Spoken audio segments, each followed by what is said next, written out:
Welcome to the Pet Loss Companion. I'm Ken Dolan Del Vecchio, and I'm here with my friend and co-author Nancy Saxton Lopez. And we also have a special guest on this program today, and we'll get into her introduction in just a couple minutes. But we'd like you to know that this is a program that we do every Thursday at 6 p.m. Eastern Time. And it is available on YouTube and on Facebook as a live broadcast. Generally, actually, today we're recording, and it is a program that is an opportunity for Nancy and I to take the information that we compiled over years and years, 30 plus years in Nancy's case, of facilitating pet loss support groups into a book called The Pet Loss Companion: Healing Advice from Family Therapists Who Lead Pet Loss Groups, and to take that information and experience and deliver it to an even broader audience through the technology that's now available. And what we like very much to do with our program is to hear from you and to have as much of an exchange as we can, given the way that the medium operates. And so if you write to us, we'd like very much to hear your story. And if you are comfortable sharing your story of your journey of loss and grieving, we would be happy to share it on one of our podcasts in the future. If you would like to just share it with us, you can do that as well, and we'll respond to you. We respond to everybody who writes to us. You can reach me at kenddv@gmail.com, and you can reach Nancy at nsaxtonlopez, that's NSAXTONLOPEZ @csmpc.com.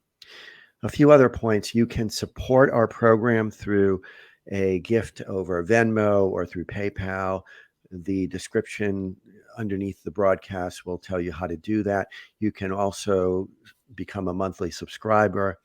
You can also subscribe on YouTube. And if you are of a mind to do that, we really appreciate it because it helps others to recognize the value of the program, because everybody who subscribes raises the program on the list that the algorithm deploys, that YouTube deploys.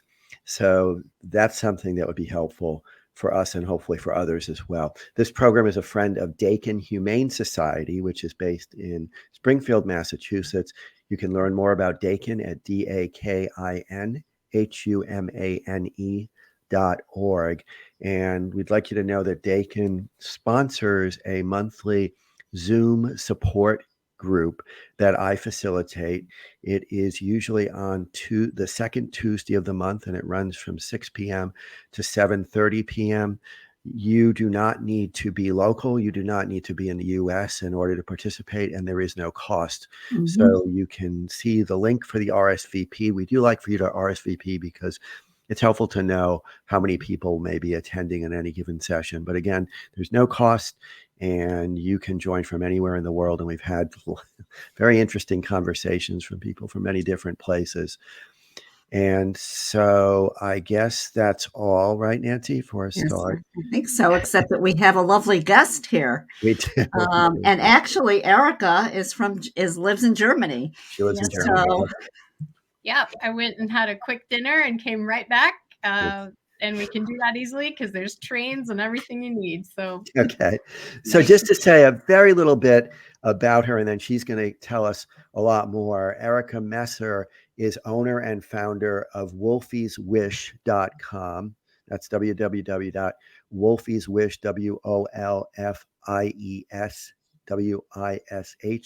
WOLFIESWISH.com. And this is a business that she put together after suffering a loss, and she's going to tell us her story. So, Erica, you can just start telling us where this all started for you. Thanks, Ken. Thanks, Nancy. It's great to be here. Yeah, and you know, I listened to your podcast when I was grieving and was really searching for, you know, a lot of support here in Germany in English, and everything I found was in the United States. But to back up just a little bit, what had happened was my beloved cat and companion, Wolfgang, who I adopted during the pandemic, as many people did. Yeah. He was an unwanted kitten with eye herpes, And so there's a very special bond there when you nurse an animal back to health. And he got to keep his eye. He still was a little milky eyed, but we loved him anyway. So he, we're with our animals all the time during the pandemic. So he got out of our apartment and fell. It was a really tragic day, a freak accident. And to say I was devastated is an understatement. I really just was blindsided by this amount of acute pain, grief, trauma, all wrapped into one in a foreign country where I don't know a lot of people and have support.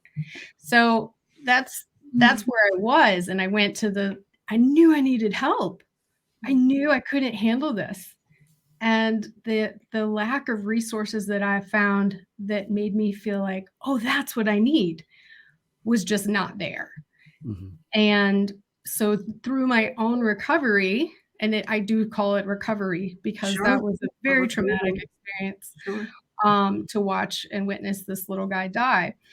I said, I know other people go through this, and unfortunately things like this happen all the time. I want to be there and put together the resources for the people that go through it when they, it's unexpected. You don't know what to do. We're not given manuals with our animals on how to cope with when they're sick or they die suddenly. So that's in a nutshell what happened, and what I've done is I made this deck of grieving cards that actually won an award this summer at Superzoo. So I just channel his little. He's my little guardian angel now. I feel like he's really kind of guiding me to get all these things done and to keep going. So this was all in Wolfie's memory, right? Absolutely. And he is that little guy that's on your shoulder helping you every day in your creation. Now tell us about the cards. I mean, what are they like? So it was my mom actually that named the company Wolfies Wish, because I was like, what do we do? What do we call it? And she's a co-founder. So the cards were something that I made for myself when I couldn't decide what book to get. And I saw your book and I said, okay, I got to get that imported here. And, I was honestly overwhelmed with all the books there were. And I didn't know how much do I have to read before I know I'm okay. And so I ended up just sitting and meditating and lighting candles in honor of him, taking care of myself. Okay. So every day I would share with my mom like practices that I would do that just kind of came out of these times of reflection, of writing him a love letter and nice. record all of the things that I loved about him, because he was a wacky cat. I mean, this guy, he could play fetch. He always was surprising me. So that was really therapeutic. And when I shared that with my mom, it was like a couple of days or a couple of weeks, she said, you really should write this down and make the deck of, I wanted an affirmation card deck. And she said, you should really make this. And I said, Mom, that's so much work. And I don't know how. And, no, I don't want to. What?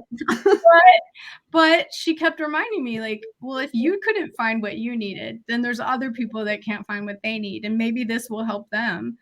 And when I talked to a pet loss counselor, because it got to that point of, have I cracked? Mm-hmm. She told me, no, Erica, everything you're experiencing and feeling is normal. I mean, I was completely floored. I was sure she was going to tell me I needed to get, some kind of special PTSD treatments, or I don't know. I didn't expect her to say that. So that was the impetus. That was the day that I decided, okay, I'm going to make this stuff and make this card deck, and it's going to be scary and weird, and I'm going to figure it out. So it evolved into a 30 card deck. You read one a day, one practice a day, such as writing a love letter. Yeah. And it's tips, tools, and practices to just have something tangible to do every day, and knowing that you're working on getting through the grief. You're not stuffing it away. And these aren't Band-Aids, they're not going to make you feel better right away. And they're not to cover up anything. They're just acknowledging what happened and what was looking at the really good relationship that you had with your animal, focusing on the joy and the bond. And when you can counteract, for me, in my experience, when I could counteract all the negative, yucky stuff with the happy, joyful memories and how good my heart felt, I seem to kind of balance out. So you channeled your grief into this wonderful deck of cards, and it's ritualizing it too, right? So someone every day takes a card and can meditate on it, say it, be with it. And I think that that's so incredibly helpful for people. Yeah, it strikes me in a way that you're doing for a lot of people what your mom did for you. Like she kept telling you, like, do this thing that you feel will be helpful and keep going, and gave you some kind of support and structure for your grief.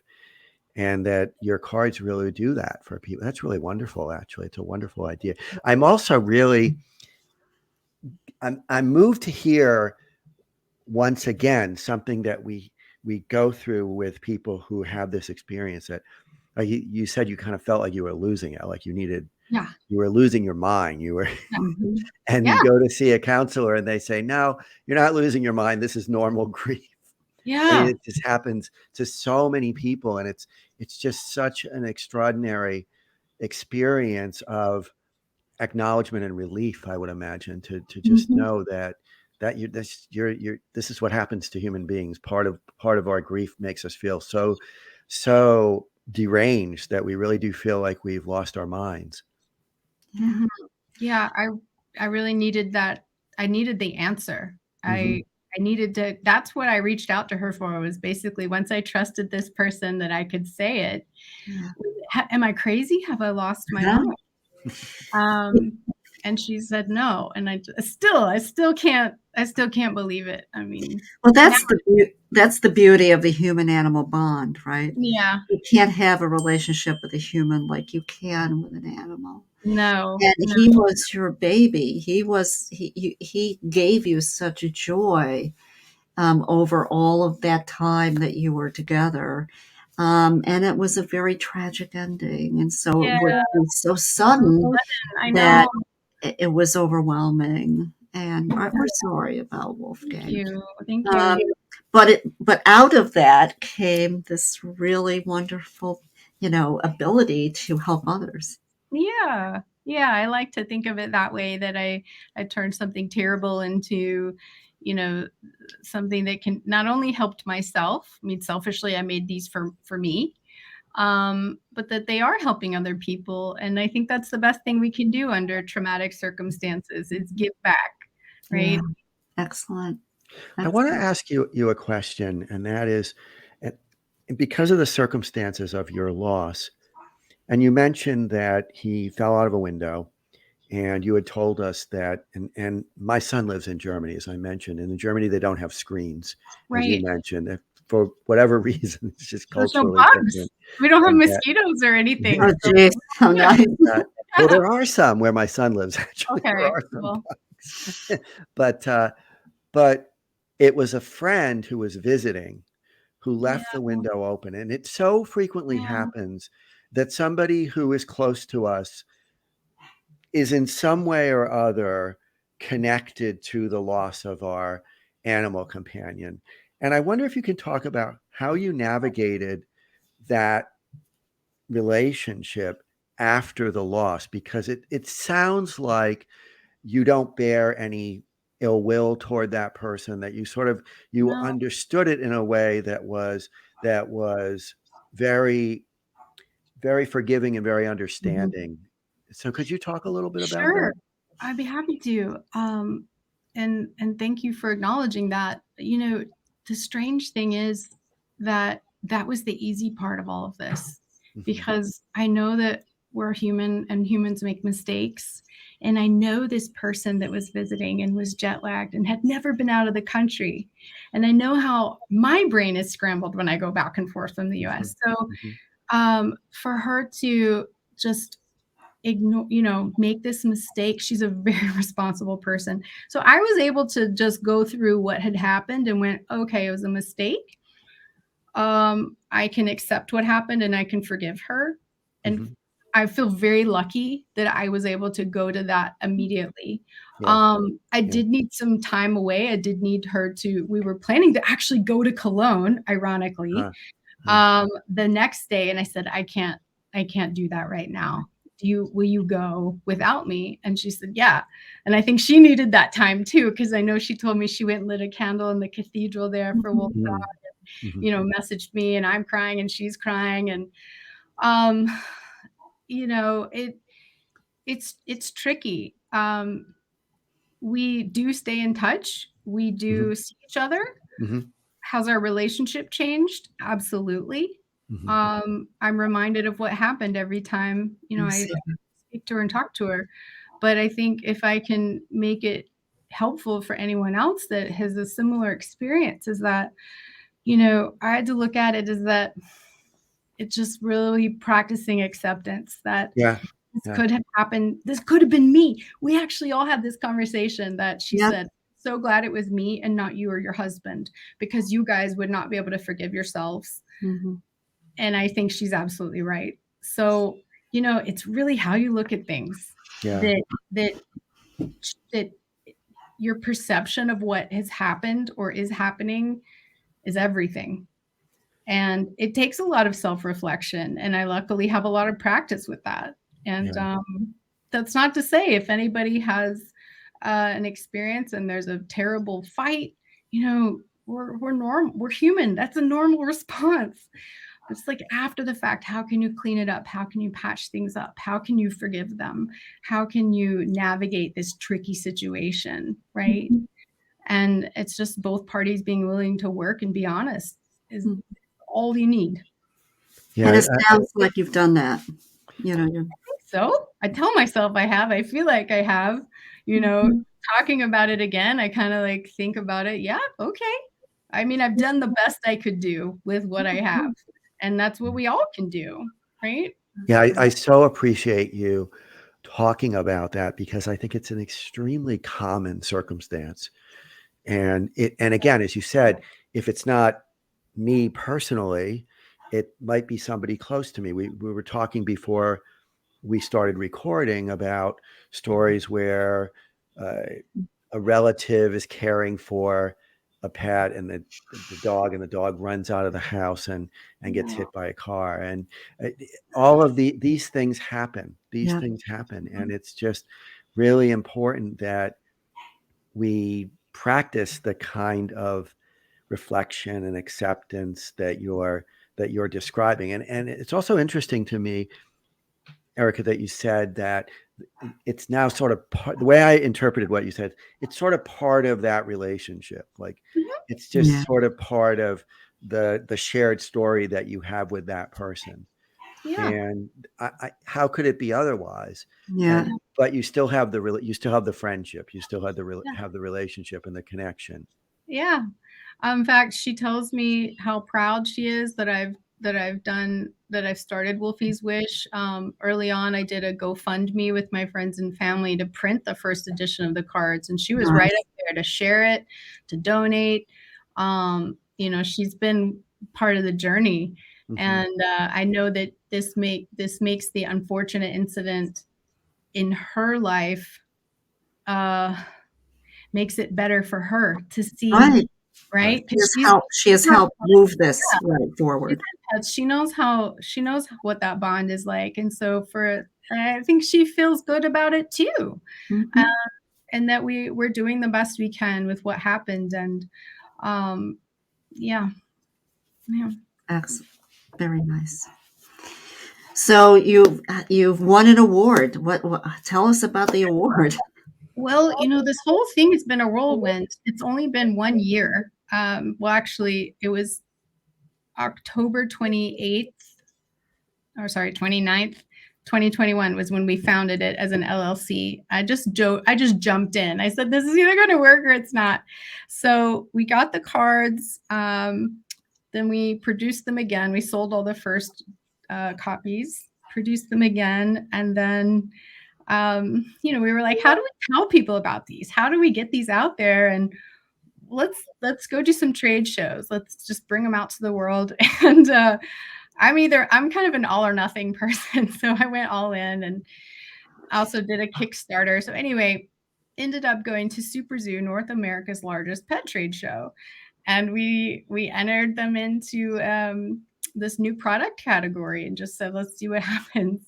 And I still have the piece of paper in my notebook because I wasn't at the booth. And one of the administrators came by and said, I need to leave a note for Erica. And when I came back, I got under the booth and cried my eyes out because it said you won a Best New Product Award. Wow. And I get emotional now because it's like, I've worked so hard and turned my life upside down. And to have that validation of someone saying, this is a good thing you've done. Yeah. Enough. That was just enough to make me say, okay, I'll keep going. And I don't think of it as something that I did. I think of it as something that Wolfgang did and inspired me to do. So I don't take the credit, but it definitely helped with sales. It helped with, getting the word out and meeting lovely people like yourself. So we're on our way.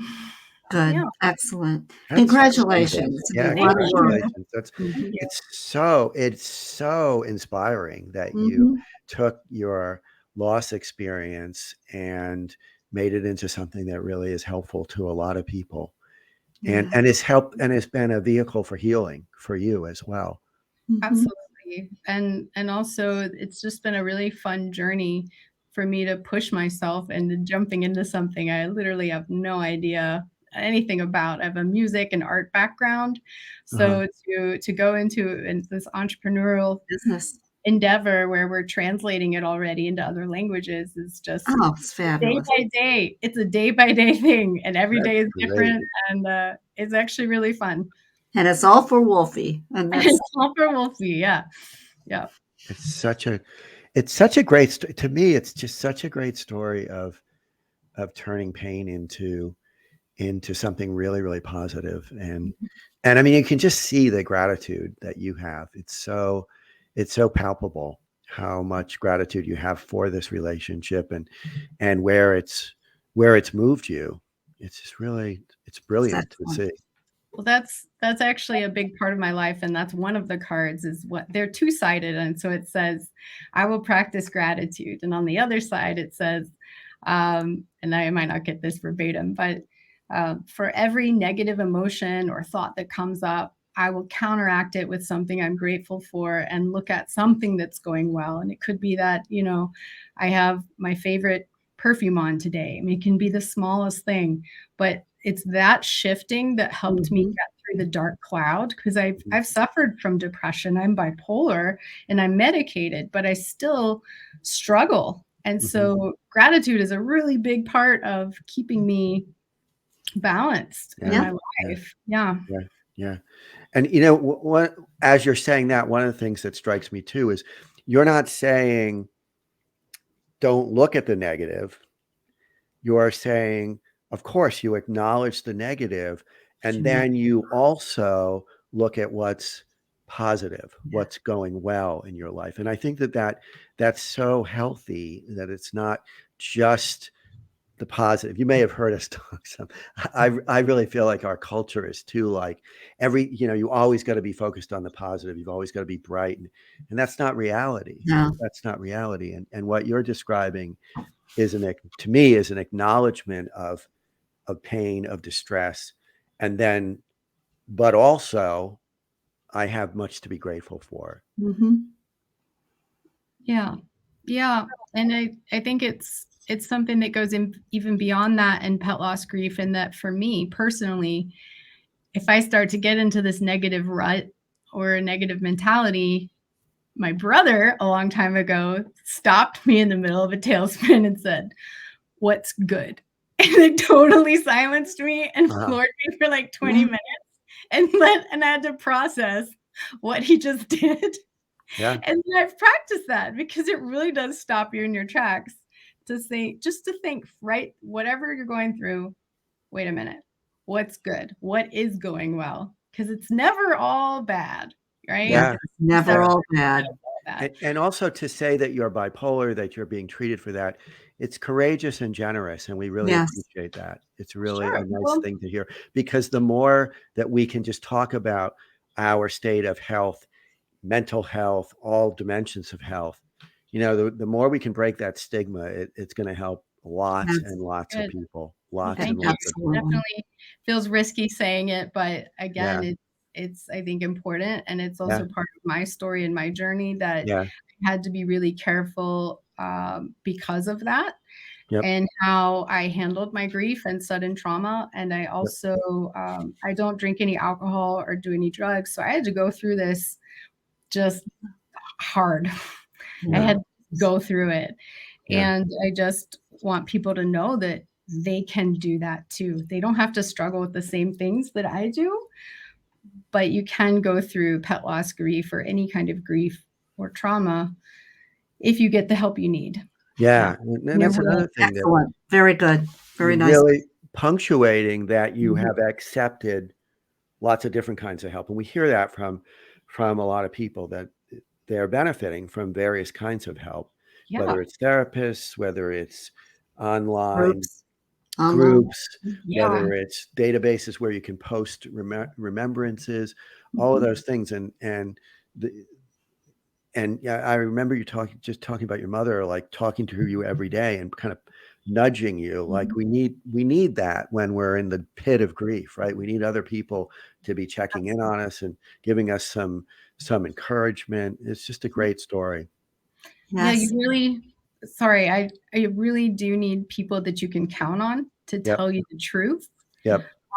But also acknowledge that there are going to be some people that are going to say some things that aren't helpful, that are hurtful, and they are trying to help, right? Yeah. Yes, they mean well. They mean well, Most but of them. Most of them mean well. Most of it them. is really important to have some people on your team that you can use, not only for letting you know if you're kind of getting off track, or you're not eating or showering or going to work, or that can help be your check-in, your lifeline, but then also have friends that can just have dinner with you and talk to you, and you don't have to talk about your pet loss with, but Right. just have some sense of normalcy. Support. Right. Yeah, support. It's really, really important. Yeah. Mhm. So we're about to wrap up, and want to thank you so much, Erica, Yes. Thank you, Eric. for being with us, for sharing Yes. what you're doing, for sharing so personally Your story. what's going on with you and what's behind this. We wish you great success. Yes. Thank you. Continuing success. Any points that you would like to emphasize or leave with people before we close? Yeah, thank you for asking that, and thank you for having me. I think for anyone that's listening and not really sure what to do, maybe they're hearing this, early on, is I really want to say, just ask yourself, what is the help that you need? Is it a book? Is it a counselor? Is it a support group? Find whatever you need. If it's a animal communicator, what is going to work for you? There are no wrong or right answers to that. No. But that's an individual choice. Yeah. Correct. That's great. Very nice. Excellent. That's Excellent great. input. Thank you so much. Yes. Thank you, Erica. Thank you for having me.